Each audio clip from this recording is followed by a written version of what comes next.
भयंकर गर्मी का मौसम था। आसमान से जैसे आग बरस रही थी। जंगल के सारे तालाब और नदियां सूखने की कगार पर थे। इसी जंगल में एक सूखे पेड़ की डाल पर रीमा चिड़िया अपने छोटे से बेटे कुक्कू के साथ एक टूटे फूटे घोंसले में रहती थी। रीमा पेट से थी और कुछ ही दिनों में एक नन्ही जान को जन्म देने वाली थी। चिलचिलाती धूप और गर्म हवाओं ने उनका बुरा हाल कर रखा था। माँ, मुझे बहुत गर्मी लग रही है। सूरज दादा आज इतने गुस्से में क्यों हैं? मेरे पंख जल रहे हैं माँ, और मुझे बहुत प्यास भी लगी है। क्या हमारे पास कोई पक्की छत नहीं हो सकती? धीरज रखो मेरे बच्चे, सूरज दादा गुस्सा नहीं है, ये तो बस गर्मी का मौसम है। मैं जानती हूँ हमारा घोंसला टूट गया है और ये हमें धूप से नहीं बचा पा रहा, तो चिंता मत कर, तेरी माँ अभी तेरे लिए कुछ प्रबंध करती है। रीमा उठने की कोशिश करती है, लेकिन पेट भारी होने के कारण उसे तकलीफ होती है। वह दर्द से कराहती है। मेरे अंदर पल रहे इस नन्हे बच्चे को और कुक्कू को इस भयानक गर्मी से बचाना ही होगा। मुझे जंगल के बाकी साथियों से मदद मांगनी चाहिए। जंगल का एक घना बरगद का पेड़, जहाँ कालू कौवा और मिट्टू तोता रहते हैं। रीमा बड़ी मुश्किल से उड़ते हुए जंगल के घने हिस्से में पहुंची, जहाँ बड़े पेड़ों की छांव थी। उसने सोचा कि उसके पुराने पड़ोसी इस मुश्किल घड़ी में उसकी मदद जरूर करेंगे। रीमा कालू कौवे के घोंसले के पास पहुंचती है। कालू मजे से ठंडी छांव में बैठा। कालू भाई, ओ कालू भाई, क्या तुम सुन रहे हो? अरे रीमा, इतनी दोपहर में यहाँ क्या कर रही हो? कहो, क्या काम है? भाई, तुम तो देख ही रहे हो कि मेरी क्या हालत है। मैं पेट से हूँ और मेरा छोटा बेटा कुक्कू गर्मी से तड़प रहा है।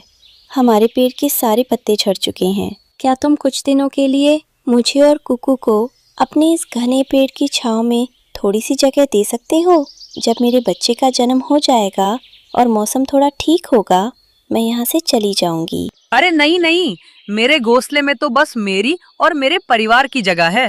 तुम चिड़ियों का क्या है, कहीं भी तिनके रख कर बैठ जाती हो। जाओ जाओ, कहीं और जाकर जगह ढूंढो, यहाँ मुझे परेशान मत करो। कालू मुंह फेर लेता है। रीमा निराश होकर पास ही बैठे मिट्टू तोते के पास जाती है।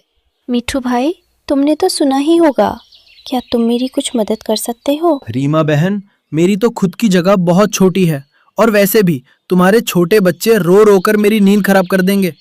तुम जंगल के उस पार क्यों नहीं चली जाती? किसी ने भी उस गर्भवती माँ की मदद नहीं की। सबके पास कोई न कोई बहाना था। रीमा की आंखों में आंसू आ गए, लेकिन उसने हार नहीं मानी। एक माँ अपने बच्चों के लिए कुछ भी कर सकती है।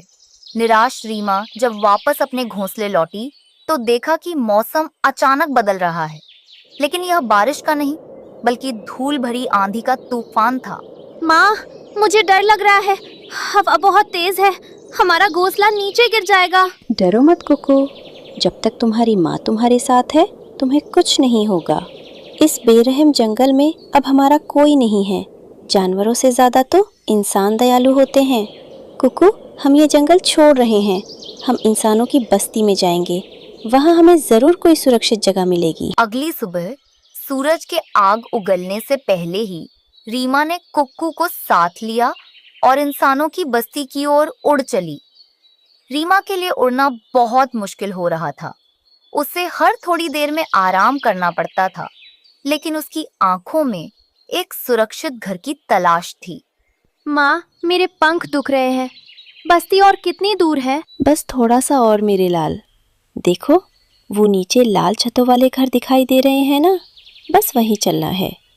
हिम्मत मत हारो। थक कर चूर हो चुके दोनों माँ बेटे एक घर के पिछवाड़े में स्थित एक घने नीम के पेड़ पर आकर बैठे। वहां इंसानों की कोई खास हलचल नहीं थी। तभी रीमा की नजर एक अद्भुत चीज पर पड़ी।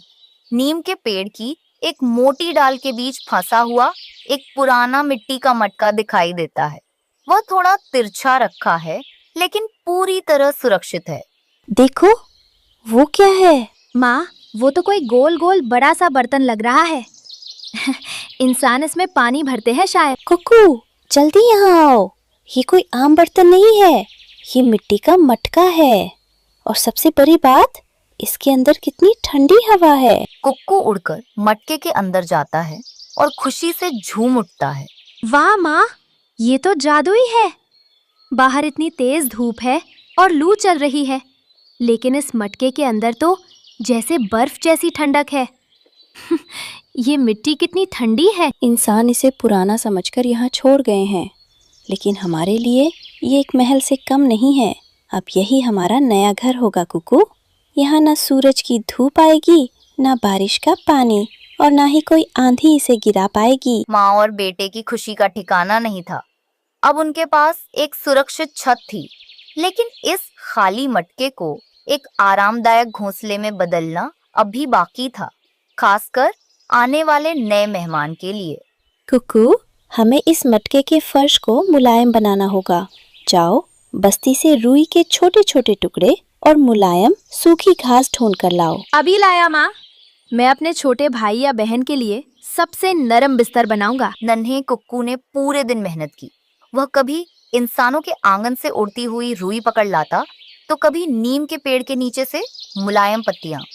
रीमा ने अपनी चोंच से उन सब चीजों को मटके के अंदर बहुत ही सुंदर और आरामदायक तरीके से बिछा दिया। मिट्टी की ठंडक और रुई की नरमी ने उस मटके को दुनिया का सबसे प्यारा घर बना दिया। मटके में रहते हुए कुछ दिन बीत गए। बाहर जंगल में अभी भी भयंकर गर्मी पड़ रही थी, लेकिन रीमा और कुक्कू अपने मटके वाले घर में सुरक्षित और ठंडे थे। और फिर वो शुभ घड़ी आ ही गई। मटके के अंदर से हल्की हल्की ची ची की आवाज आती है। कुक्कू खुशी से मटके के मुहाने पर बैठा है। माँ, माँ, ये तो एक छोटी सी बहन है। देखो माँ, ये कितनी प्यारी है।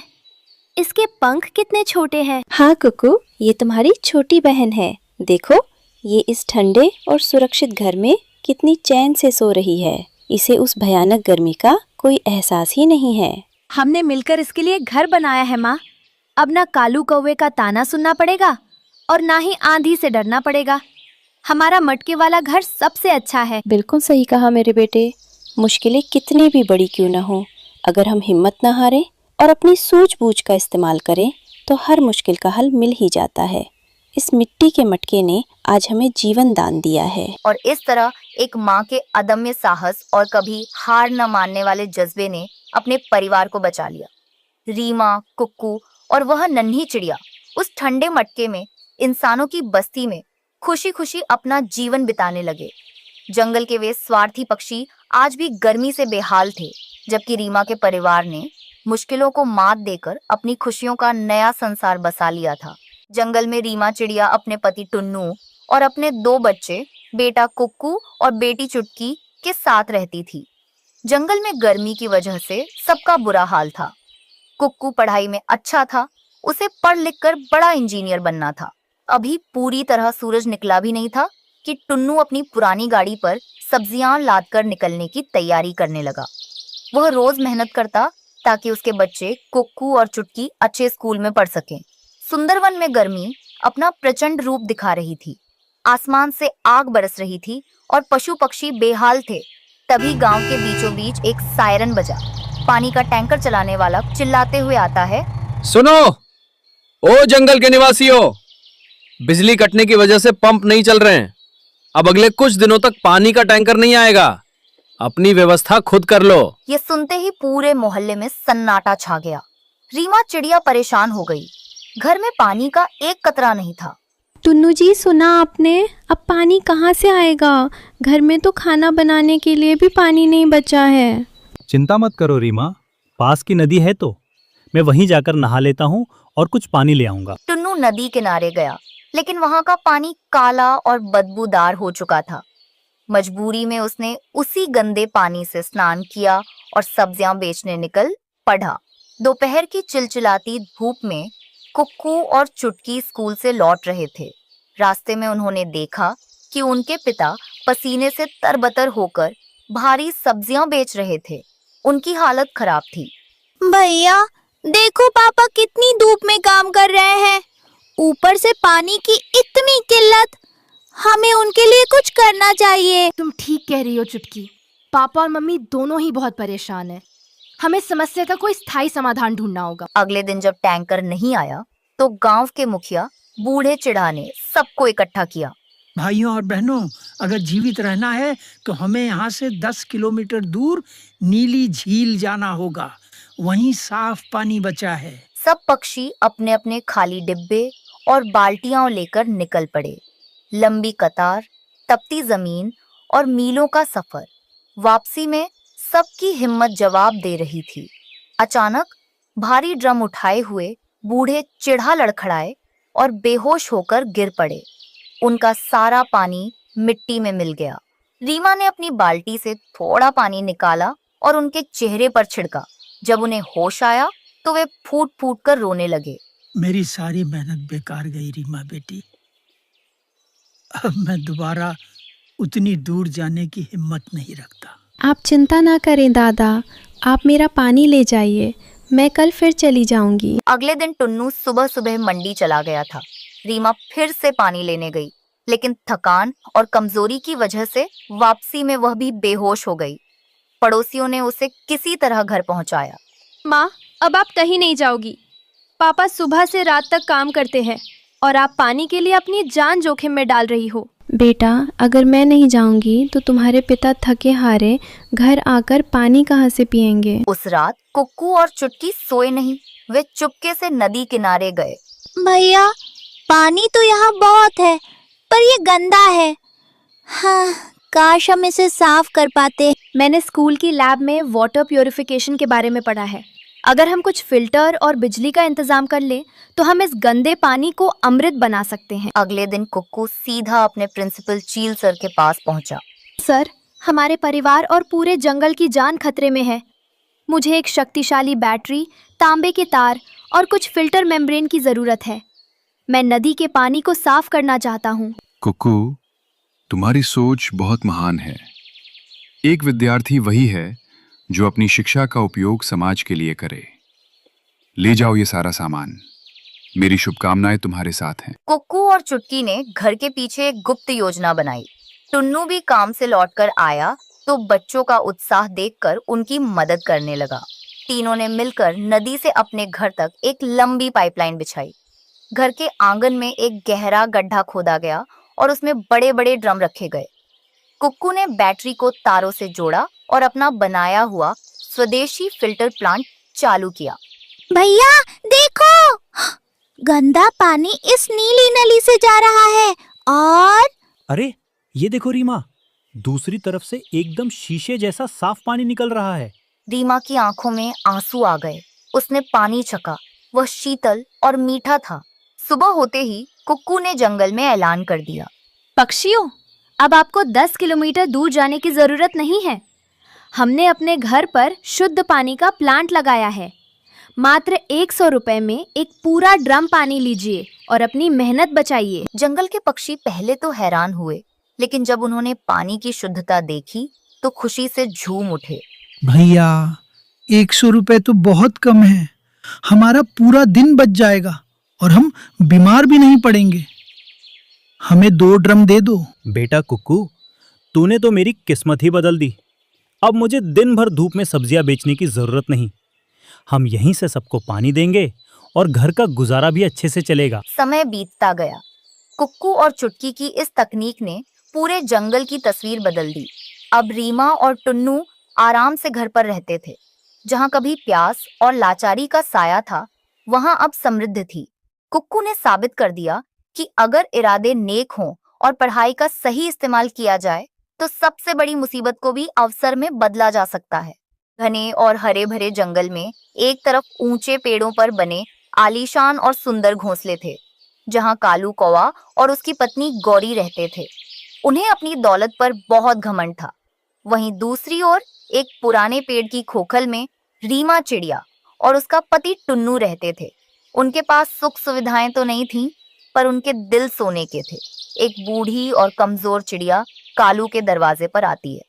वह भूख से कांप रही है। बेटा कालू, मैं 2 दिनों से भूखी हूँ। क्या तुम्हारे इस महल जैसे घर में से मुझे रोटी का एक टुकड़ा मिल सकता है? हटो यहाँ से। सुबह सुबह कहाँ से आ जाती हो भिखारी कहीं की।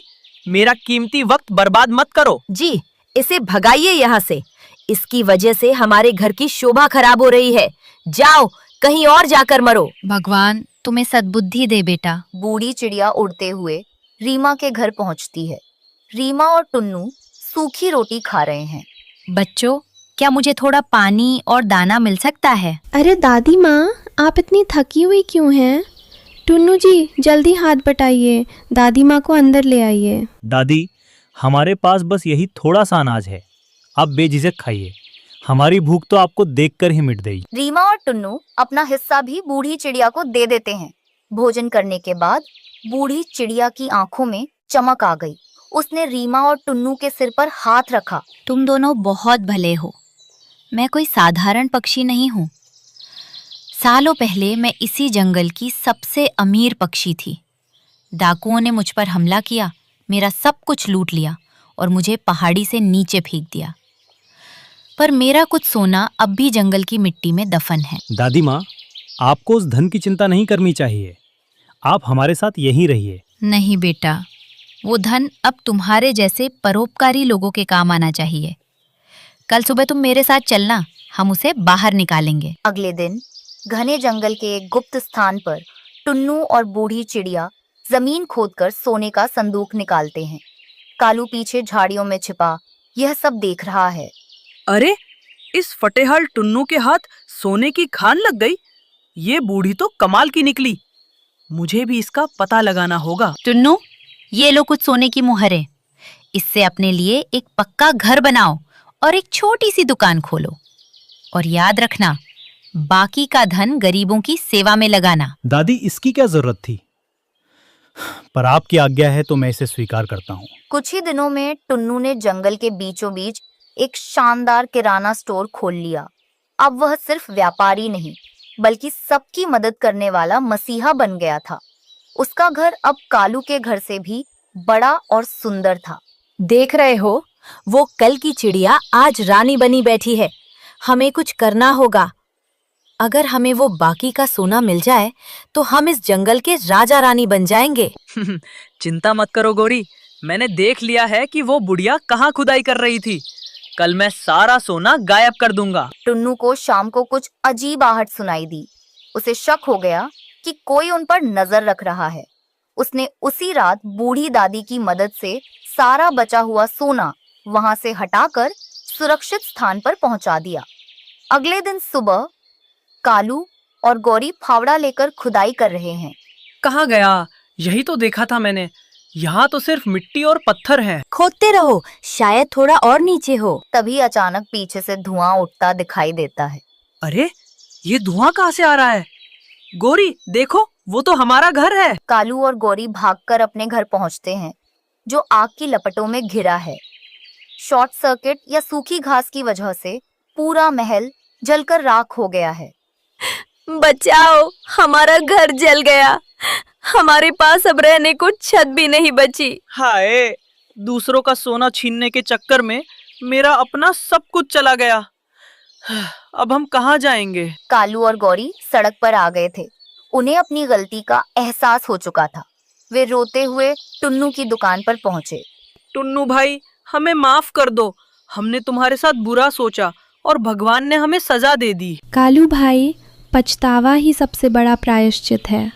आप घबराइए मत, आप हमारे पुराने पड़ोसी हैं। हाँ कालू, तुम और गौरी हमारे साथ हमारे नए घर में रह सकते हो और तुम मेरी दुकान में काम करने में मेरी मदद कर सकते हो। देखा बच्चों, धन और अहंकार अस्थाई हैं, लेकिन दया और सच्चाई हमेशा साथ देती है। अब टुन्नू, रीमा, बूढ़ी दादी और सुधर चुके कालू गौरी सब एक साथ खुशी खुशी रहने लगे।